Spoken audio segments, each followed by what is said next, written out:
Okay, so let's see.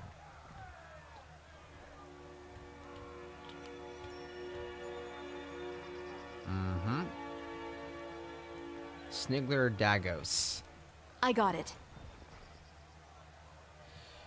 Upon noticing your approach, the merchant, wow, straightens his posture and smiles. What an honor!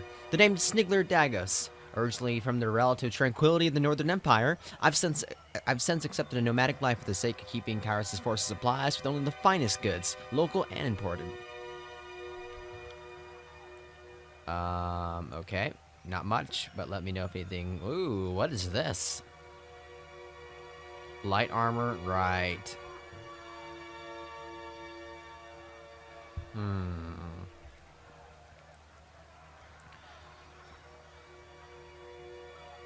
Can I actually use some of this?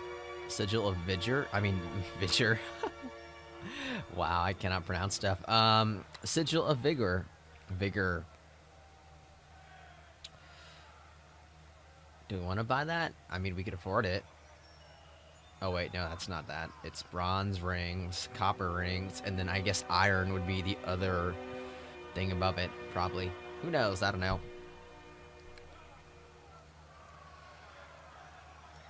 I like how decrepit everything is, because, like, bronze and iron are, in most fantasy worlds anyways, very low tier metals, but here it's like, oh yeah, it's an honor to be using iron, whereas bronze, whatever. So yeah, very decrepit, I would say. Because, like, this is a bronze helmet mixed with iron on Barrack here.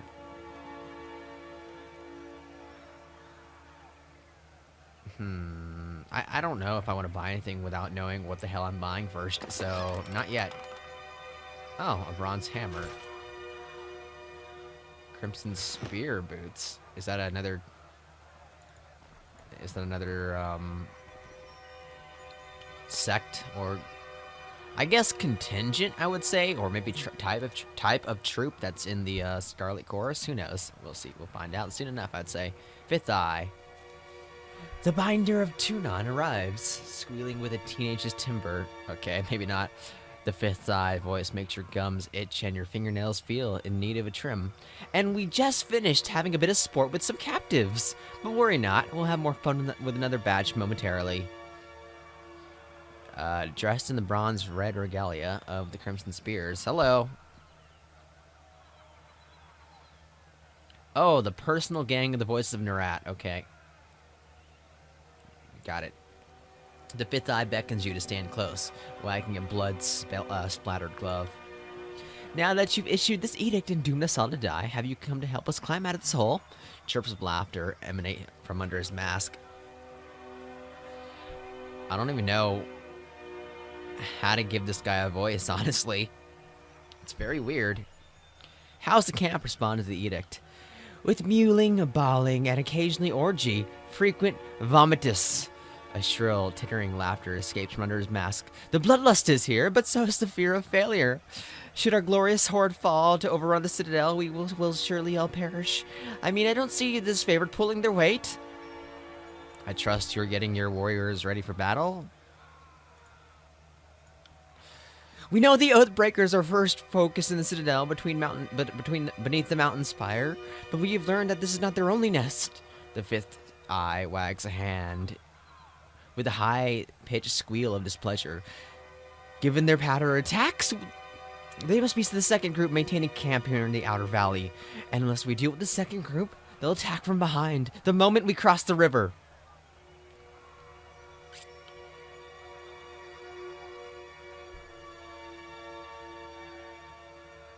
Does Favor think you can't control your horde, and that many are defecting back to the Ventrine Guard?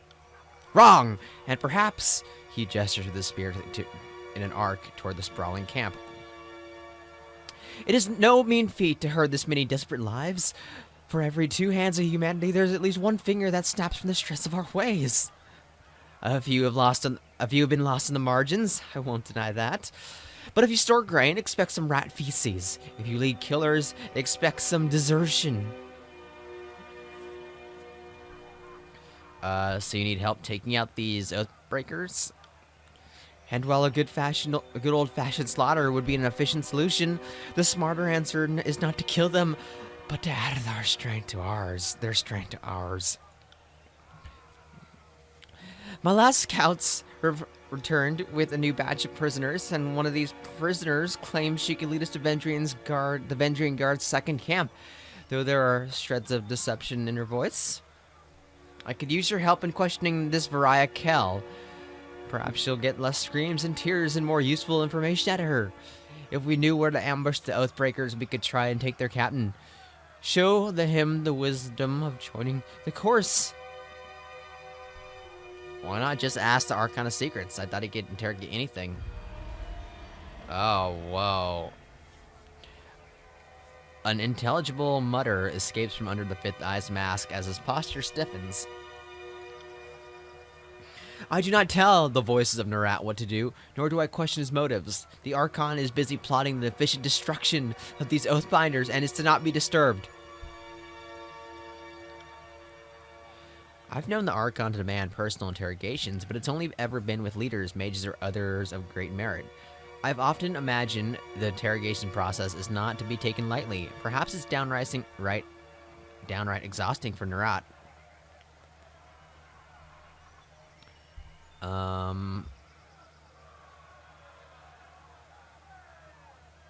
I will speak with the prisoner. I will meet you there. She's waiting by the other prisoners. You'll meet me there, huh? It's literally 100 feet away. Hi.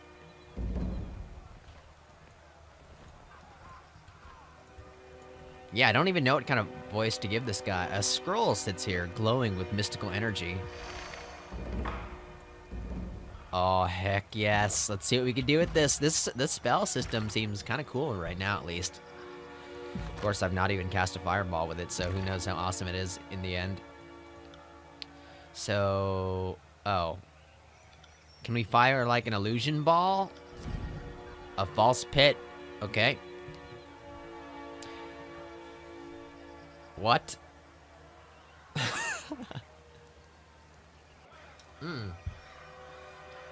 That seems pretty cool. Okay, what is the touch? Spectral blur. Making them harder to hit? Do these people know spells too? I guess so, huh? Weird. Because, like, I'm the best spellcaster in the group as far as I'm aware.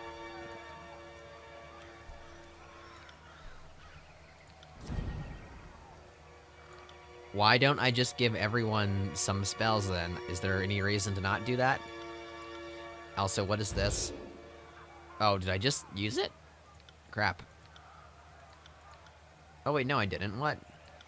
I guess Sigil of Atrophy can't be combined with the ranged ball one. Touch of Atrophy. Let's give everyone Touch of Atrophy. I don't know.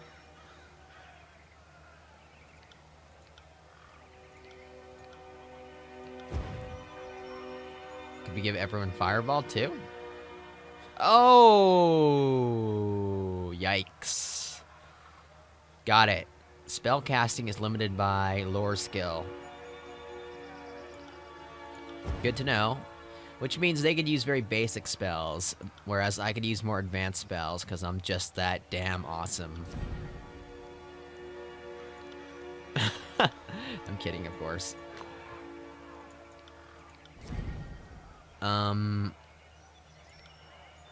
Maybe she should get Spectral...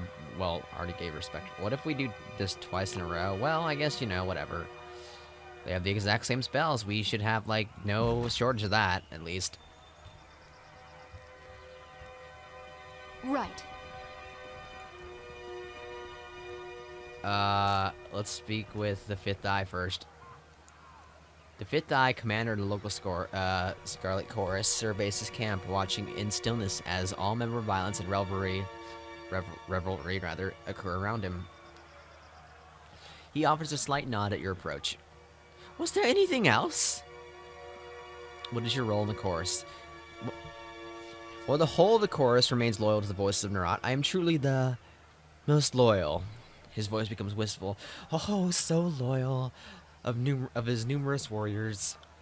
He's a Crimson Spear, part of the Archon's inner circle. Dozens of the strongest gang bosses answer to him, and from there the orders trickle down to the rest of the army. I am the Archon's martial retainer and his humble servant. I am his eyes and his ears, but also his mouth, for I speak with his authority when he is absent. He twirls his fangled spear in his hand. And I am his killing edge when the rebels move to war. Are all the Crimson Spears as odd as you? I would not ask you to speak of the other Fate Binders. I would not ask you to speak of the other Fate Binders. I would not speak of the others Crimson Spears. Okay. He's odd as fuck because he's an eye, not because he's a Crimson Spear. The Spears are a cold, determined bunch. Eyes are a breed apart, of owning a fraction of the Archon's secret madness.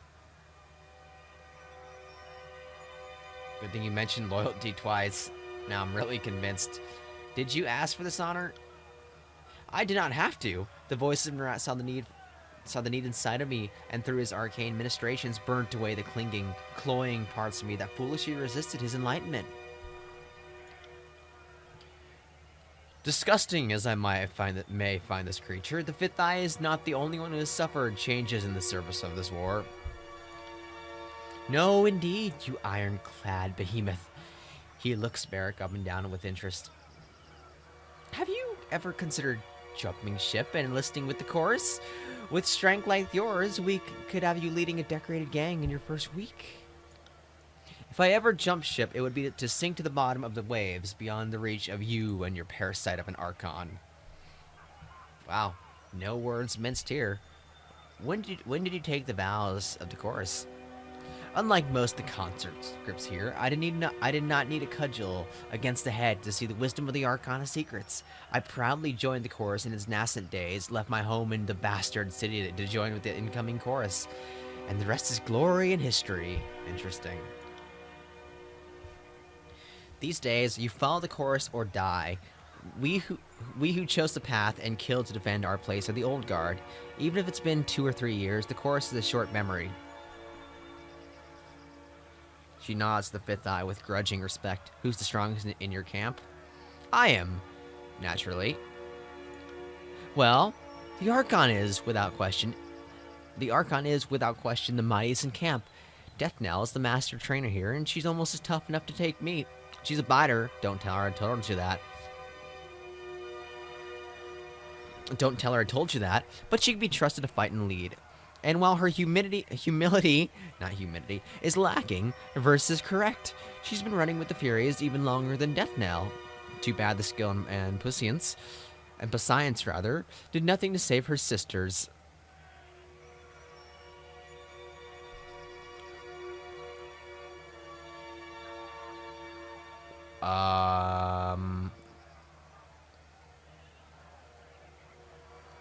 These all are terrible choices and something I would never say.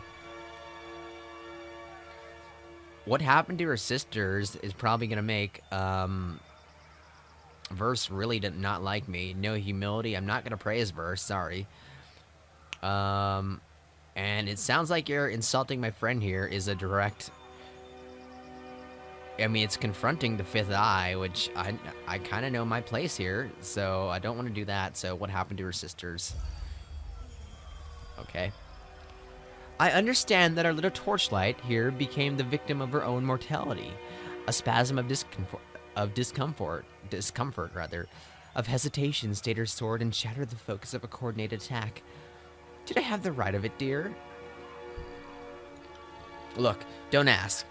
I'll tell you about it on my own time. I already did that, but okay. What do you know of this favorite commander? Iron Marshal Enreos is a doting warrior, just like the Archon of War. She is one of the few of a select, disfavored, cautious, and cowardly enough to be trusted with the Archon's iron toddlers.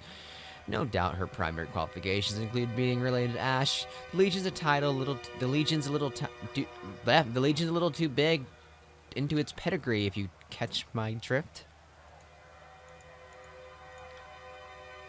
Keep insulting my commander and I'll slap that mask off your face. Not that I'm eager to see what's inside.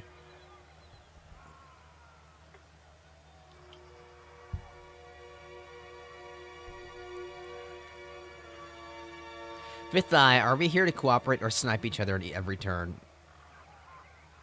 Well, each other at every turn. Okay. I suppose that depends on where you're standing, illustrious fate binder. The Fifth Eye bows. Not all of us enjoy the privilege of lawful objectivity. Some of us had to endure these cretins in their pitiful excuse of a war. He nods to Barrack. Enough! The fate binders here is because these debates have stayed our hands for too long. Say what you would of this Iron Marshal, if only so we can part ways and be done with the siege. Though I am loath to speak highly of her, I cannot deny that she's a brilliant swordsman, and the other disfavored seem to take her seriously, despite the serious stick that's propped up her backside. What can you tell me about Ascension Hall? At the center of Vendrian's Well, at the mountain base of the mountain spire, he points to the northeast, where the spire cuts a vertical line, rising above all mountains in the horizon, is a small fortification. Ascension Hall is the name of the Citadel's inner council chamber. We had left a garrison when this valley was first taken in 429, rather. With the Citadel being their base of operations, when the Oathbreakers staged their revolt, the garrison at Ascension Hall was defeated. Makes sense that Kairos' edict would demand that we burn this rebellion back to its point of origin. Is there a reliable pedal master, a quartermaster, peddler in camp? Pedal master. Talk to Snigler Dagos. He's wise enough not to steal from you, and he'll only cheat you a little bit. He's right over there. He points nearby to the east, but he has an important honor of trying to arm, all my merry little conscripts. So don't expect Kairos' armory or anything. Farewell. Okay. I guess is Lantry one of these? Okay, Lantry is. What if we talk to Lantry first? Let's deal with Varai before we let that sage speak. Okay. Let's do that then. Please, someone! I wish to bow before the voices of Nerat. I thought all could find I thought all could find redemption in the chorus. A woman. Hold on. A woman in the makeshift armor of the Ventrine Guard lurches forward in agony. Her soiled, trembling leg suggests that she has been forced to stand for days. This one, he flippantly waves at the prisoner, was hollering earlier that she knows the location of the Vendrian Guard encampment, but she isn't being entirely honest. I told this thing, the prisoner turns pale a moment before a look of determination comes over her face, that I wanted to guarantee I'd live and be welcomed in the chorus as a captain. Then I'll talk. Otherwise, they'll kill me once I've opened up. I was dumb enough to join with the Ventrine Guard, but I'm not dumb enough to give away my bargaining bronze.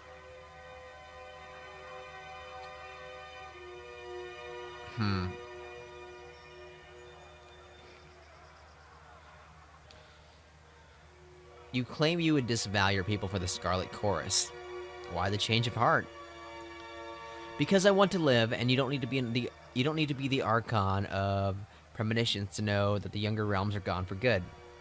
She blinks several times, catching her breath. Kairos is the new strength of the tears, and I would rather stand with his Archons than be crushed by them.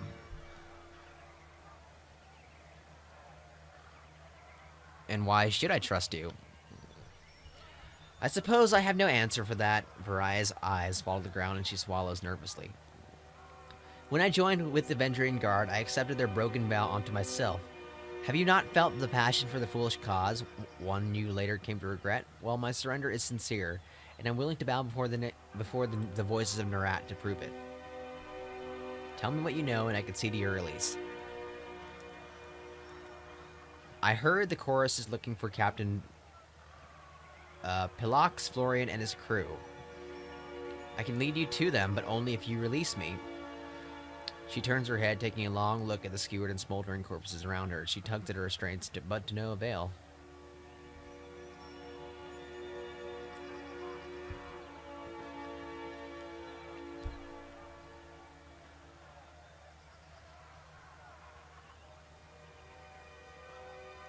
We could have the voice of Narat extract what you know from your mind. But the Archon said...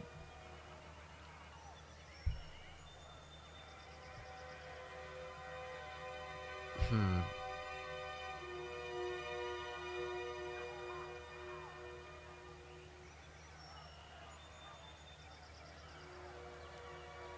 Hmm.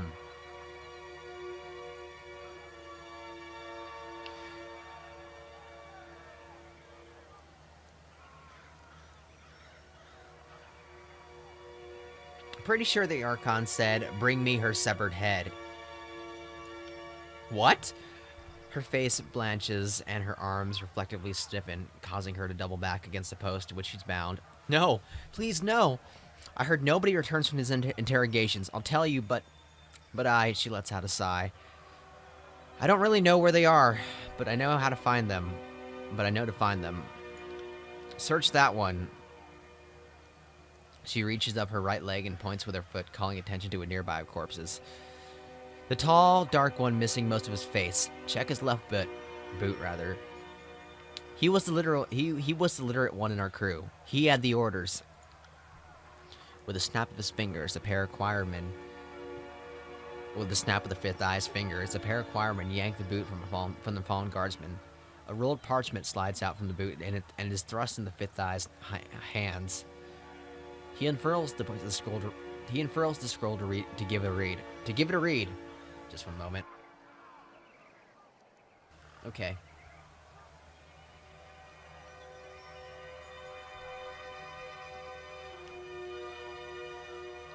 It's nonsense. Just a mash of words. Laughter erupts from under the mask. She said she had information. She gives us garbage. Slay this wretch for wasting our time. He snaps his fingers at a nearby Scarlet Fury, who promptly snatches a long knife from her belt.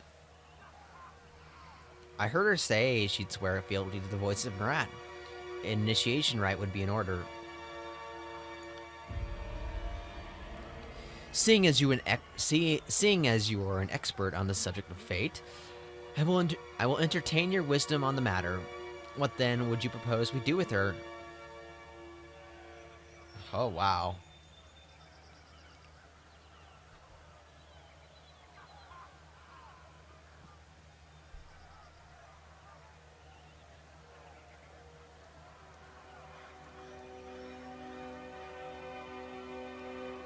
Send her back as our agent. When the time comes, she will aid us, or we will track down her kin.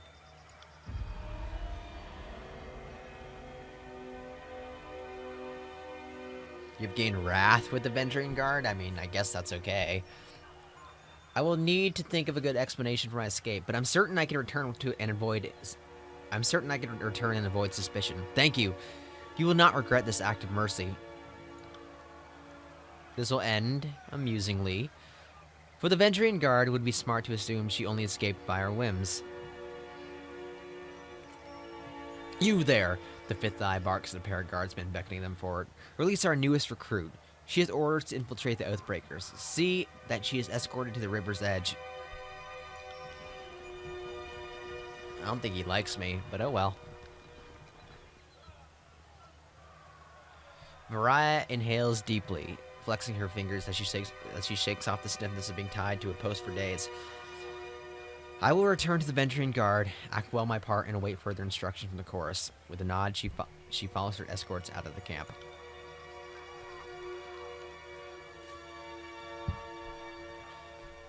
We're no closer to finding the Oathbreaker's position, not with this cryptic mess. She promised us answers, and all she gave us was gibberish. Sorry to interrupt, but I highly doubt it's gibberish. More likely, it's one of the local scripts. Oh. Okay. The voice comes from another prisoner tied up next to Variah. An older gentleman with the quills, ink vials, and parchment scrolls one finds on the stage of the School of Ink and Quill.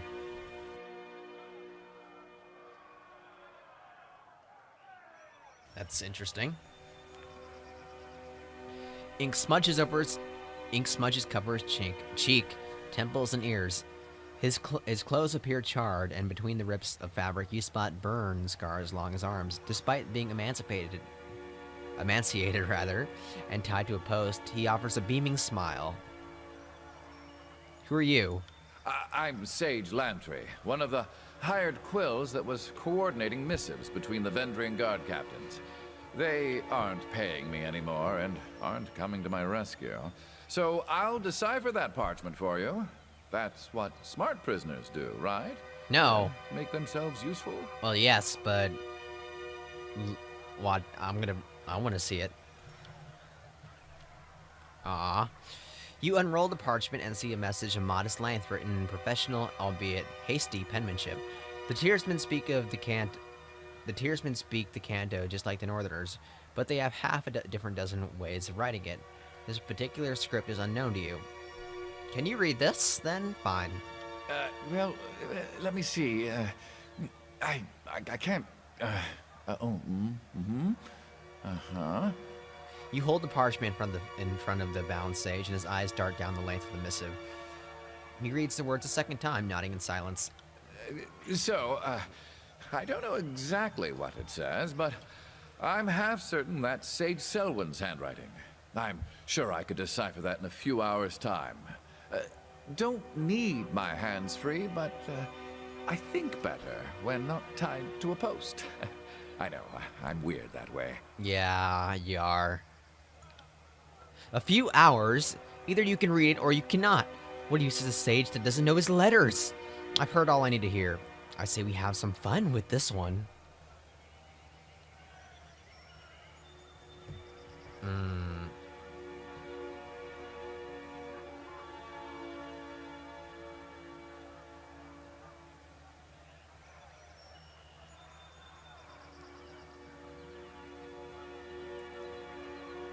It can't hurt to give him a few hours. You read the edict.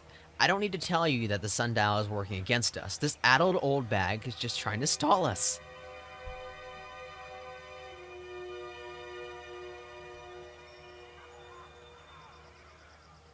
He's trying to help. Isn't that worth something?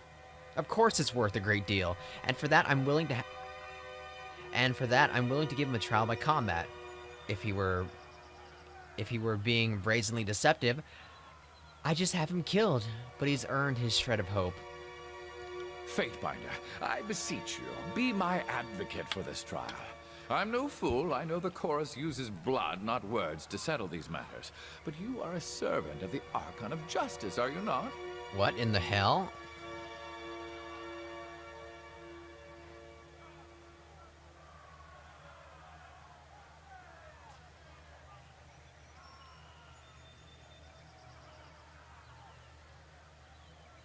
We need the prisoner alive. This is a terrible idea.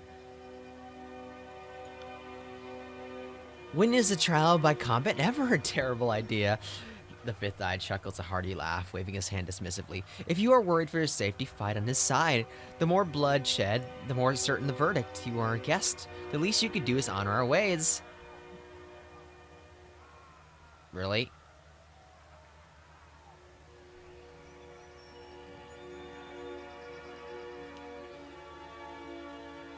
He obviously has useful information, yet you're willing to let him die for sport. Clearly you need an education in Scarlet Chorus justice. Anything that satisfies their sick amusement is fair play. If the Conquest is any judge, there are no limits to their depravity. Yeah? Did Graven Ash castrate you during recruitment, or do you just not know the meaning of the word fun? I'm actually curious. Wow. With a shake of his head, the fifth eye gives you a shrug. Is it not obvious? If he were a true enemy of the Overlord, he will perish by our blades. If he can survive, then he is strong, and the strong lead.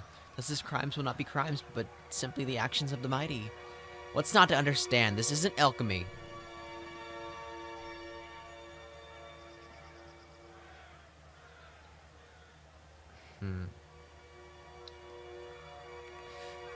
Release this prisoner at once. I'm taking him into my custody. Not a chance. He's our prisoner.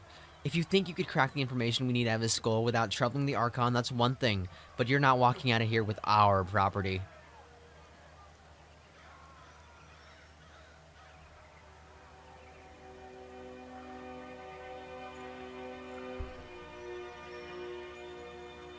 My god, this guy is not easy to reason with.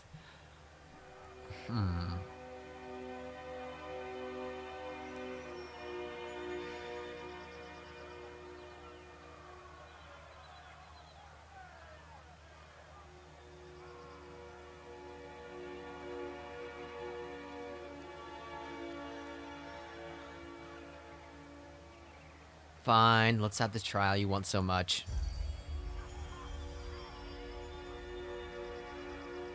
Did you hear that, brothers and sisters? Raising his arms to the sky, the fifth eye roars for all nearby to hear. The trial of combat is upon us. The sage is unbound from the post. Stiff legs nearly buckles, he attempts to walk, and his arms flex and flail in their new freedom. Wiping sweat and grime from his brow, the sage steps close to you with a nervous smile. We are fighting along at his side, right? Rhythmic roaring and the stomping of 100 feet in unison flood the camp. Hordemen begin to circle and swirl about, brandishing weapons and cheering.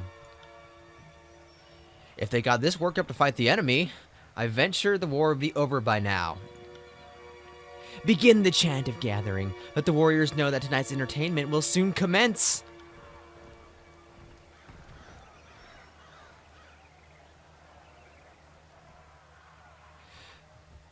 Brothers and sisters, who among you sets the standard for strength? Who amongst you will help winnow the weak from the strong? The fifth eye waves his hands in the air, drawing in a gathering of chorus soldiers. Alright, let's frickin' do it. Our claimants have been assembled. Now, let the trial of the Oathbreaker begin. Alright, let's frickin' do it. Interesting that she's on our side for this, but okay. I assume this is to the death, so... Let's see. How do we fight again? Oh, interesting.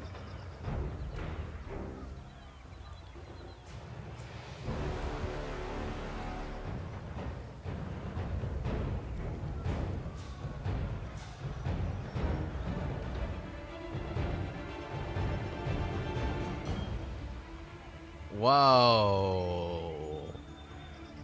Yeah, let's see what this is. I don't know what this is. It sounds awesome, though. Furious Rage. Let's do this, you and me.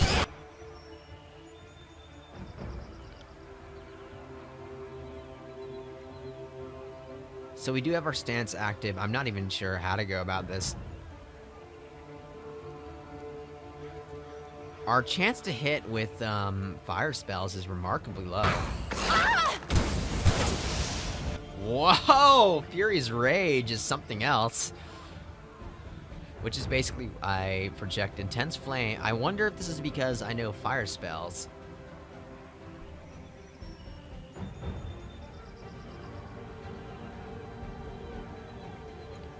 But yeah, I project flames toward Verse, who whirls around with them, I guess.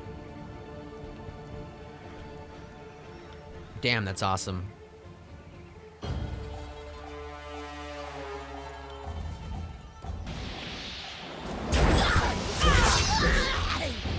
Oh, freaking Lantry's part of our squad.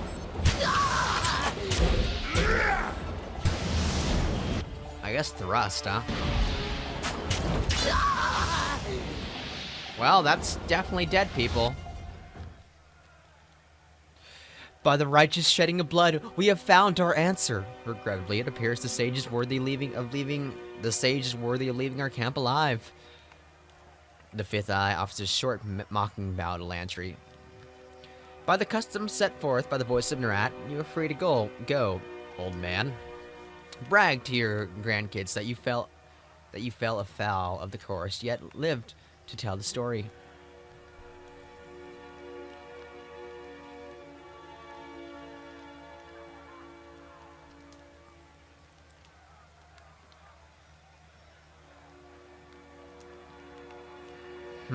I mean, these are all really good options.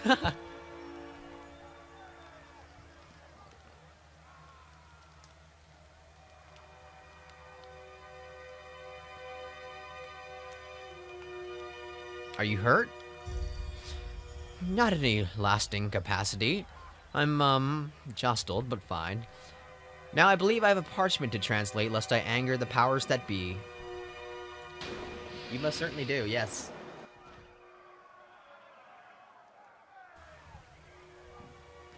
Well, much of the parchment was weathered, but I can make out the important parts of the text. The note makes mention of a meeting spot west of Tripnettle. So, the old sage knows his words after all. I'd ask that you travel ahead and see if you can't get this Captain Florian to yield to the chorus. They will strike at first sight of a chorus gang, but perhaps they will parley if yours is the face they see. I know the area, and I suggest we go at once. I'll show you the way. I'm eager to be far from the stench of this camp. Interesting.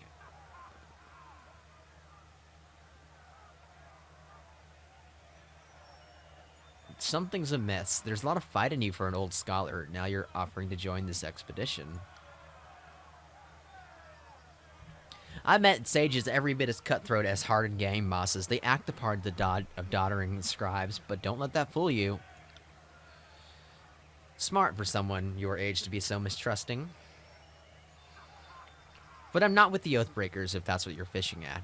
I've worked for them under duress, but I've no love of them. I'm not about to pledge the chorus, and this favorite wouldn't have me. Still, I consider myself a Kairos-fearing vassal of the Overlord's empire all the same. For as long as I've been a sage, I've been trained to defend myself.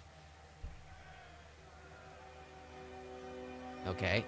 We don't spend all our time binding books and sketching wildlife, just most of it. For centuries, we've been in a quiet war with the School of Tides and the School of Wild Wrath. You can't travel alone as much as I do and not know the Bronze Dance.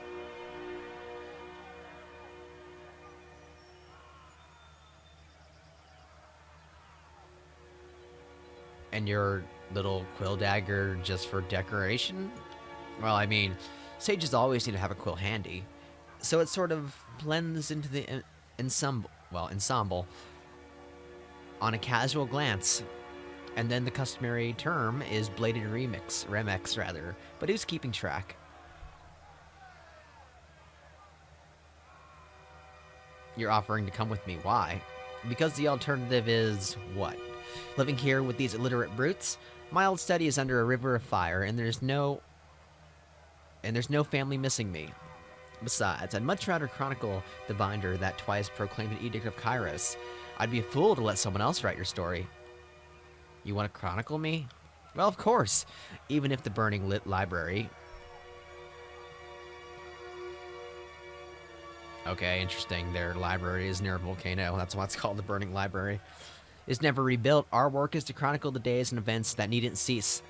And you're a noteworthy player in this whole war. I can't think of another living fate binder that has been given twice twice given the honor of proclamation.